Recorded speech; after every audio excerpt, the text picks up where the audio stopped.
Hello, everyone, and welcome to another episode of Coffee with Convery, where we dive into the journeys of inspiring individuals making waves in their respective fields. Today, we have the pleasure of hosting Luke Komiskey, the managing director and founder of DataDrive. Luke is a visionary in the world of data analytics, helping organizations turn their data into actionable insights without the headache of managing infrastructure or a large team. Based in Minneapolis, Minnesota, Luke is an avid world traveler and a passionate pickleball athlete, which we're gonna have to talk about that more because all my friends are getting into pickleball, so I want to talk about that more. But let's join now and explore Luke's fascinating career path, his thoughts on the future of work, and how he balances his professional and personal pursuits. Luke, welcome to the podcast. Thanks for having me. Amazing to have you here. And I do want to talk about pickleball. I'm losing all my friends to the pickleball courts and everything. Every time I call, they have another pickleball match. So I guess that's where everyone's heading. So I'd like to ask you about that a little as we get into your background. But Yeah, let's please start do. with some get to know you questions. So what is your superpower? Great question. I like to think my superpower actually serves me really well with what I do as an entrepreneur is taking ideas from 0 to 1. I really enjoy building up a product for the first time and like figuring out the marketing motion and getting people excited about an idea and making it a reality. Love taking things from 0 to 1. Awesome. Awesome. That's a great superpower. And then I always like asking this question because I get so many interesting answers. Today I got my first coffee actually, but what is your favorite smell? For me, my favorite smell has got to be bacon. Best thing in the morning. Bacon. Okay. Yeah, it brings on so many different thoughts when you're smell with smells. So I always want to ask people what gets people going. So bacon for you. Okay. What's the best compliment you've ever received? Lately, the one I get, which it's not always truthful, is you have really well behaved children. Because as a dad and a parent, like that's like the best compliment you can give. If like, all right, my kids have showed up like normal people in public, so love that. Hey, that's an awesome one. That's an awesome one. It could be worse. It could be worse. Do you have a go-to snack that you like to indulge with? I am not a big snacker, but for me, anything with peanut butter. So Okay. even in a pinch, I'll make like peanut butter toast. I don't know why I'm so fascinated by peanut butter, but that's my thing. Awesome, awesome. I love peanut butter as well. So we all started somewhere, with our first job. So what was your first opportunity or job that you had? I had a really cool first job. In high school, I lived right next to a Jellystone Park, which, if you're unfamiliar, it's like Yogi Bear and this Yeah, whole yeah. cartoon thing. And I was a fry cook during the day, but throughout the day, there was a number of events, and my height and weight or whatever was perfect to be inside the Yogi Bear outfit. And so I'm in potentially thousands of childhood photos as Yogi Bear. Are you serious? That Oh is yeah. cool. That is such a cool story. That's amazing. If you had to describe yourself, let's say in one word, what would you pick? This is a tough one. Adventurous is probably the one that comes to mind. Adventurous. All right. So I gave a quick introduction about yourself, but I'd love to dive in a bit deeper now, and maybe you could share with our audience a little bit about Luke, like where everything started for you. Yeah. So we'll start real quickly through just the humble beginnings. I was born and raised in Wisconsin in the U.S. Very much kind of in a farming village. One of those situations where in the Midwest in particular, you kind of live within a 5 mile radius of your whole extended family. So I Okay. had that growing up in a farming community. Uh, Going through all the normal education system, I was always like did very well from an academic perspective, but I was always really fascinated about mathematics and numbers. And for me, I loved taking mathematics, but thinking about it from an applied perspective. There's only so far I could go with like the theory of mathematics, but Hmm. anytime I could use math to solve something in the real world, that's where I was really intrigued by it. And really, that's what ultimately led me to when I went off to college, I really wasn't still quite sure what I wanted to be doing long term with this, because it's just like an idea of like I really like math and I want to use numbers somehow. Mm-hmm. I took a little bit of programming classes in high school, but it wasn't a very formalized education at that point, probably what it is now for like doing computer programming. And I was definitely one of those outliers in this class where like I wasn't the kid that was sitting in my parents' basement programming on the computer since their birth. It was uh I was just like struggling to figure out how the heck to program and get comfortable with it. But for whatever reason, I picked a more of kind of a regional state college within Wisconsin. I had a really strong computer science program, and what I liked about that particular program was that it was more focused on how to get jobs in computer science and less about the theory of how you could get a PhD in computer science. And so that's ultimately what I went for in college in Eau Claire, Wisconsin, was a computer science degree. Still not quite knowing what I wanted to do with that Sure. degree, uh, but I knew I'd like figure out where my passions lie. And during my time in college, a lot of the computer science opportunities was it felt like kind of two things. Mobile applications and mobile gaming was a really big theme during my college career. So there was like that path I could go down of like go sit in a cubicle and make the next Angry Birds that's gonna go viral. But at that point too, there was a lot more focus around databases and data and analytics. And what I really liked about every time I heard about jobs within data and analytics, it felt like I had the opportunity to, yes, do all the cool programming and work with cool technologies behind the scenes, but I also had the opportunity to actually talk with people and talk with business leaders and understand, how are they running their business and trying to use data to answer those questions. And for me, that was like the perfect sweet spot of applying technology, but also being the very social guy that I am in my computer science degree, Mm-hmm. an opportunity to hang out with business leaders and really start to lean in on data and analytics.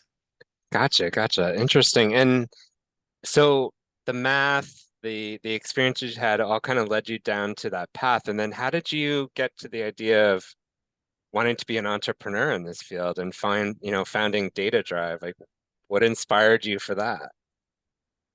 So I've always had, I would say, like little bouts of entrepreneurship, even in my childhood. I didn't grow up with necessarily like entrepreneurs in my family. That usually Hmm. is a common story for people. I didn't have that, but I was the guy that lived out in the country. So I had the hour plus on the school bus back and forth. And so I was guy in the back seat selling gobstoppers for a nickel to all the kids.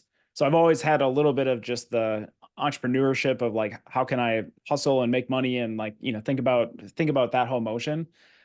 When I came out of college, it wasn't entrepreneurship really wasn't on my radar. I think for me, I just wanted to get that stable job and start working through the corporate ladder. As I started working through that, and I'm very thankful for doing that corporate America experience and having that structure and see how data analytics actually works at an organization that knows what they're doing. That was all necessary inputs into it. But ultimately, and I'm sure we'll talk about this too, is it really kind of led to where I finally jumped into entrepreneurship was after I did a global trip, a quarter life retirement with my wife, where I basically quit my corporate America job, sold everything, and traveled the world for a year. That for me unlocked this. I want to do something that maybe is a little bit off the beaten path, maybe a little bit more risky, maybe something that I can, I guess, be adventurous even in my professional career. Hmm. And that's what really led me to founding DataDrive and really wanting to scratch that itch of could I run my own small business? And it's been so much fun ever since. And I'm 8 years into it now. Congratulations. It's a great success story. And I think, um, you see a lot of people that have entrepreneurial spirit and they sometimes get in this pre-programmed path of what success might look at. And that includes working for a big brand or a big company or a big name. And hey, I've done it myself. Like those are great parts of my career. They were good building blocks. Um, and there's people that want to stay in that type of environment and that type of structure, but you know, stepping back and also taking that break with your wife, that must have been pretty cool to break it up a bit and I guess recalibrate is what was going on for you, huh? Yeah, yeah, very much so. There are a lot of different reasons why we decided to quit our jobs at that point, but it felt like for us we were in our late 20s, recently married within the last 2 or 3 years, but we didn't have any kids. We heard from a lot of married couples that once you have kids, it all changes. Once you buy that house, it becomes that much harder. And so we really just took that advice to heart and said, all right, every day we stay in corporate America is another bigger reason why we shouldn't leave. And it was probably one of the scariest decisions ever. It was, our parents thought we were absolutely crazy, but Oh. we just basically took our down payment on our first house and spent it all on a year of travel in 2016 instead. And it was hands down one of the best decisions I could have made in my life. Those life experiences and lived experiences in my book are just as important as what the resume you build, right? I mean, it's experiences that takes you to different heights. So Yeah. talking about data drive and the aim of helping organizations with the harnessing of their power of their data, can you share with the audience and the listeners a little bit more about how your services differ from the traditional data management approaches and why you feel companies need this shift?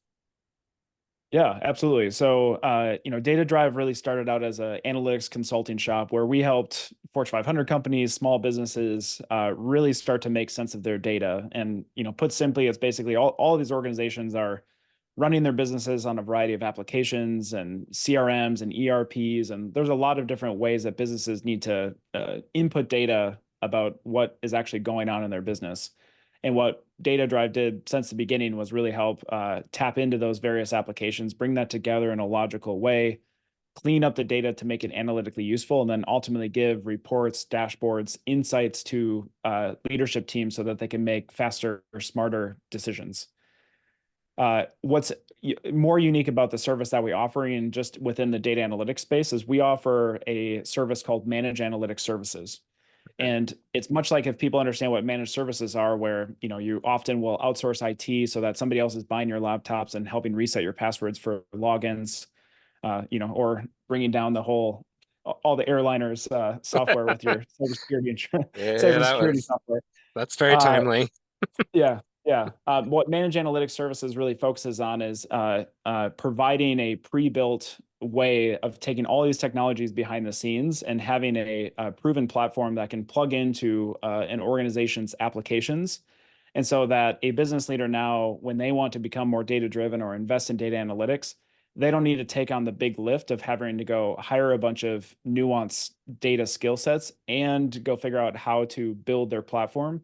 We package that all up in an ongoing service and help actually grow and partner with our organizations as they continue to mature in their own analytics journey, because data is unique. It is constantly changing, evolving. New applications come in, new applications leave. So it's really hard to just set it and forget it with an analytics strategy. It's constantly Mm, evolving the types of questions you're trying to do. If anything, businesses have learned during COVID, that's the time when you want to look at data to understand which trends do I really need to be going after. And that is what's unique about us is, unlike consultants that come in, do a project and leave, we're building long-term partnerships with a lot of these small, mid-sized organizations and stay with them for the long term.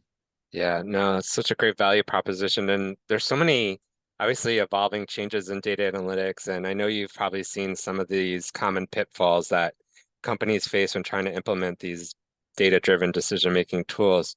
How do you also look at that and trying to help them overcome those challenges? Yeah, I mean, the big part of what we try to help organizations with is just helping understand what that data-driven journey looks like. So often when we go into organizations, they are like either not understanding what they can be doing with data or even underinvesting in the potential there. And what that actually turns into reality for these organizations is you've got people that you've hired to do full-time responsibilities within their work, but 50% of their job is spent downloading CSVs and Excel Hmm. and trying to marry them up together and make a chart so that can go into Monday morning's leadership PowerPoint. There's a lot of these little processes of, it's kind of like death by a thousand paper cuts, right? Where like you're just doing all these like little manual things and people start to, processes break, people don't trust the data. And so it kind of creates this vicious cycle where organizations just really don't know where to begin in this data-driven journey. I think what we try to offer to people is the traditional data analytics journey is somebody goes onto a car lot and says, like, I want an automobile to buy. Uh, but what the data industry does is like, well, you're going to need, to go pick out the engine over here. You're going to have to go pick out the car seats over here. Like, do you want seat belts? there's this whole complicated journey of like, I know what I want to do, which is just make better decisions with using my data. But we've historically made that incredibly complicated for people to build. And where we try to help is say, here's a vehicle. Sure, you can customize it, but foundationally, we can get you started down a journey that is going to lead you to bigger and better things for your organization. I have a question that's interesting. So, computer science is kind of what led you into this space. If I think about the listening audience, and I know a lot of them are looking at data analytics, being a data scientist, whatever title or topic of title that might be out there for them to consider. What's your advice for like a young person who might be, I don't know, just selecting their courses at school or trying to figure out if data analytics is for them? Like, what's a good way to explore it for them? Yeah, great question. I think what's so interesting about data analytics is that, but even below that, it's a very wide field of different skill sets and different Okay. personality types that can excel within it. If I can kind of just like help visualize a model for it is really for like data to get from source system to a report. You've got on the back end data engineers that have to build custom integrations to these applications. They're building data pipelines, they're cleaning up the data, making it useful. That has to be handed off to a report developer or a data developer that understands how to use these various like reporting analytics tools to create the interactivity, the web-based reporting, the Hmm. mobile-based reporting. It's like really the visual elements of it, right? Like data visualization and Oh design. yeah. So already from data engineer to data developer, we're switching from like left right brain skill sets on like how to make technical data meet visual creative elements of like that'll resonate with the audience. And then even beyond that, right, we've got data analysts, data scientists that are now using all this data that's been created and having to understand the context of a business to have to like work with business stakeholders and understand what are you actually trying to answer with this data and understand all the nuance behind there. And even if I just had to break it up into like engineer, developers, and Yeah. analyst, I mean, those are three very different skill sets. And so I guess what I would encourage for your audience is you know yourself better than anyone else. Like what actually excites you? Is it digging into the technology and like really understanding how to like clean up the data, or are you more inclined towards working with end users to understand how they're trying to use that in the business? And that'll help determine of the so many different career paths that you can do within engineering, scientist, analyst. You can find your fit within data analytics. And if anything, this AI revolution has shown us that like data talent isn't going anywhere. We need it more than ever.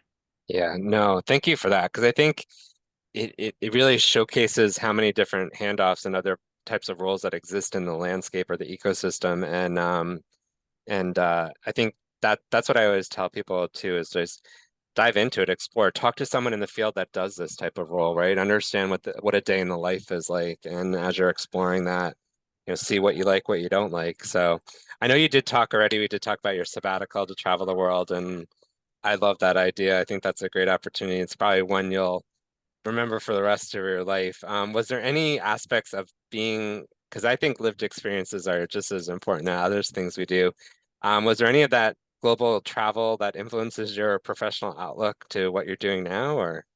Yeah, it was so much, so much. I mean, first and foremost, if people are going through the college experience, like one thing that I learned while I was going through college, and thankfully in my freshman year, was I would always hear from graduating people that they wish they would have spent at least one semester studying abroad.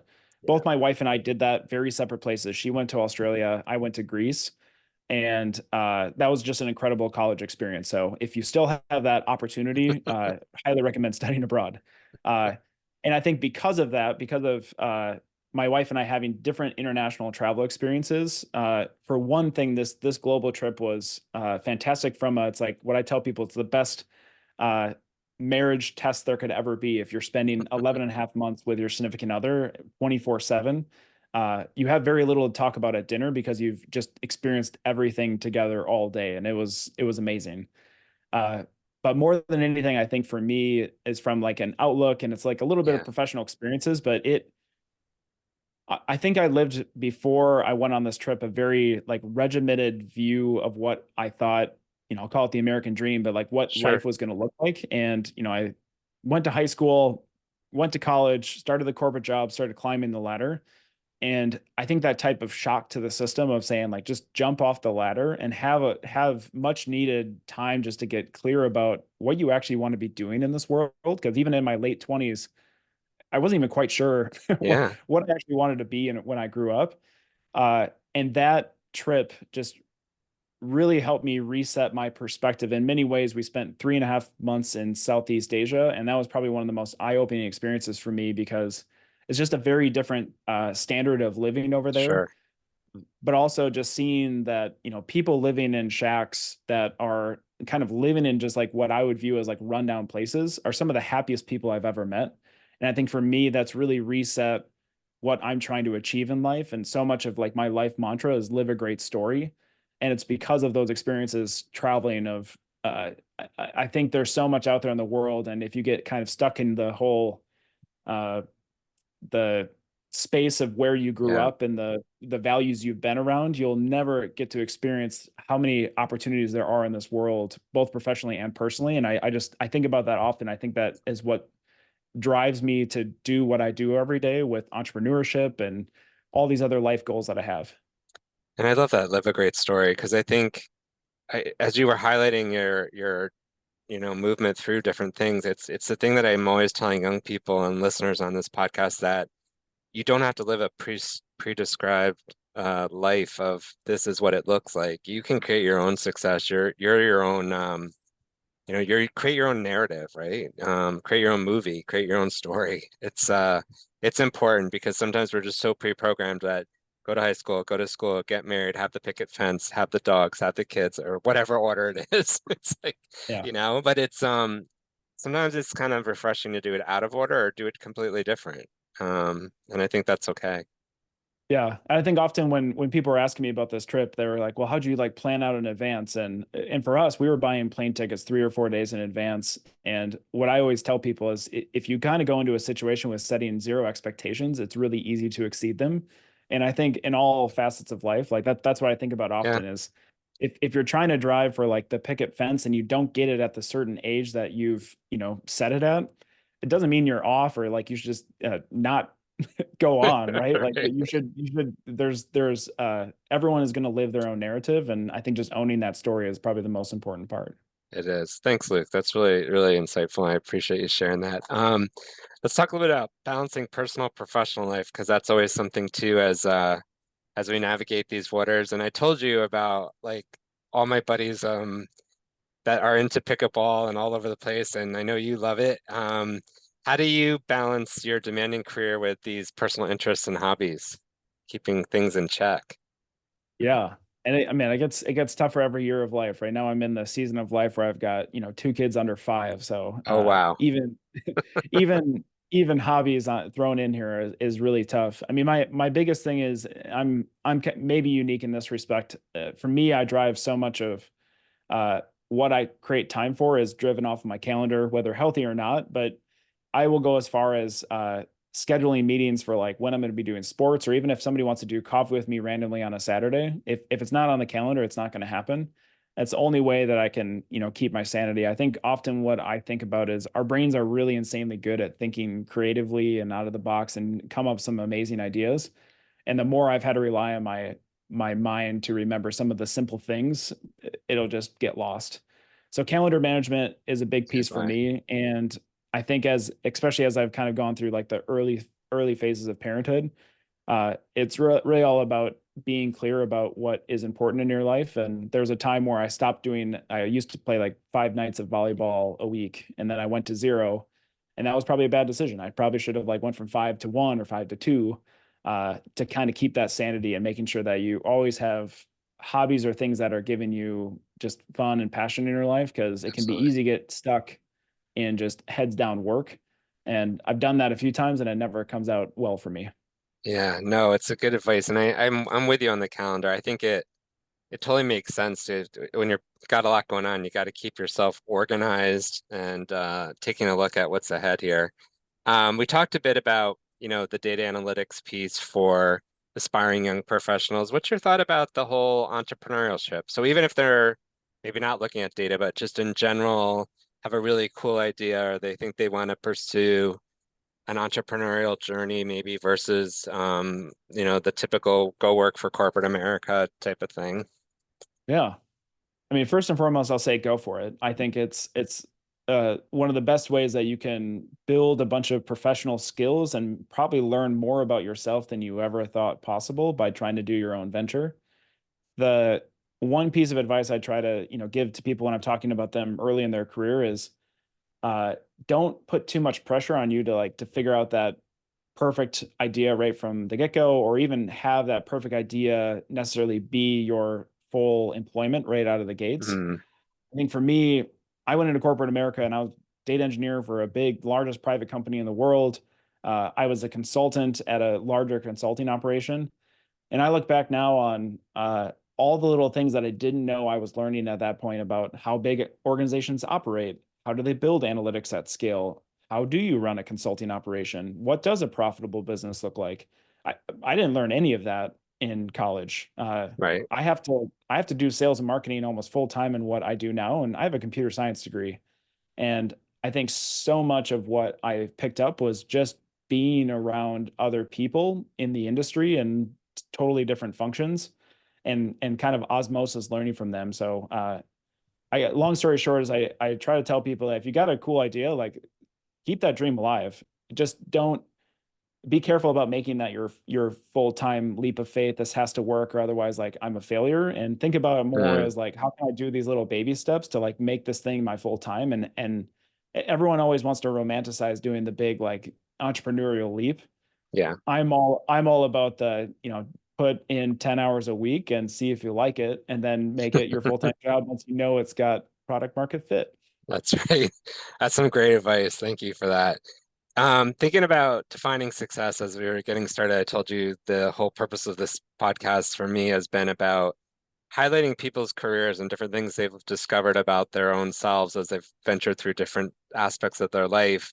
And that success is really defined, I feel, as you do as well, just listening to is by us, right? Like we define what that looks like. So, how do you kind of define success for you personally and professionally? And is there any sort of, I don't know how to make it so archaic, like business like, but metrics or any milestones you kind of look at when you're setting that up?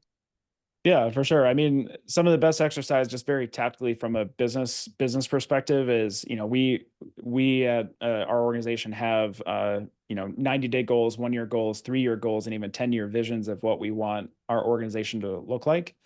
Uh, when I first started, I didn't have that type of clarity or even felt like comfortable writing that down. But even having those written down is just, I mean, it's the power of goals in front of you, right? Yeah. You set them and you're very likely to achieve them just because you're going to do all the things that you possibly can in a 90-day window to move towards your 10-year vision. Uh, from a personal perspective, I'm like I mentioned, I'm kind of in the phase of life where for me, what I'm prioritizing is making sure that I've got time and space for my young family. I'm going to be probably coaching my first soccer team in many years next next month for my 5-year-old, and I'm like nervous and really excited for it because those are kind of the big goals that I'm trying to do in my life right now. One of the most critical life KPIs that I have is actually traveling to more countries than my age, and Ah, I'm currently on track with that. But it always keeps the next trip has to be planned, right, to stay on track with that KPI. So that's always a fun one to have. I love that. I love that. And good luck with the soccer. That's a lot of fun. It's great to Yeah, see 5-year-olds running around with a ball. It's just even just thinking about it makes me laugh. yeah, So it's great. yeah. I had a brief stint when I was in high school. I think coached maybe 7 or 8 year olds. So this will Okay. be a lot younger age. So I'm gonna like lower my expectations, but it would be fun. Yeah. Yeah. Now you're gonna have a great time with that and great to be involved with your kids like that. Congratulations. Is there anything, well, first of all, thank you for being a part. Like it's been really interesting hearing about your journey and listening to some of the insights for the audience about how to redefine things or look at things maybe a slightly differently and take some wisdom from you from this conversation. But is there anything that we didn't talk about that maybe you wanted to highlight to the audience before we think about wrapping for the day? Yeah, I mean, you've had great questions throughout. I think the big thing that I'll just plus one on as from our conversation today is I look back now on where my life is, and there's no way that high school Luke would have been been able to predict what that looks like. And it's been an awesome journey, but part of it is just embracing the adventure along the way. So I just highly encourage you to like have a plan, but keep the flexibility. I love that. Embrace that journey. Yeah, absolutely. Well, thanks again, Luke. It's been a pleasure getting to know you today and hearing your story and your journey. And can't wait to see where it all goes and keeping up with the pickleball as well. So we'll Yeah, have to hear absolutely. more. We'll have to have you back in another episode to hear about all your trips and all your things you've accomplished. So, but thanks again for being a part of it. Yeah, thank you so much. Awesome. Well, for our listeners, if you liked what you heard today, please share this podcast on Spotify with your friends. You can also follow Coffee with Convery on Instagram, where all of our episodes are featured. And this has been Coffee with Convery. And until next time, please stay well.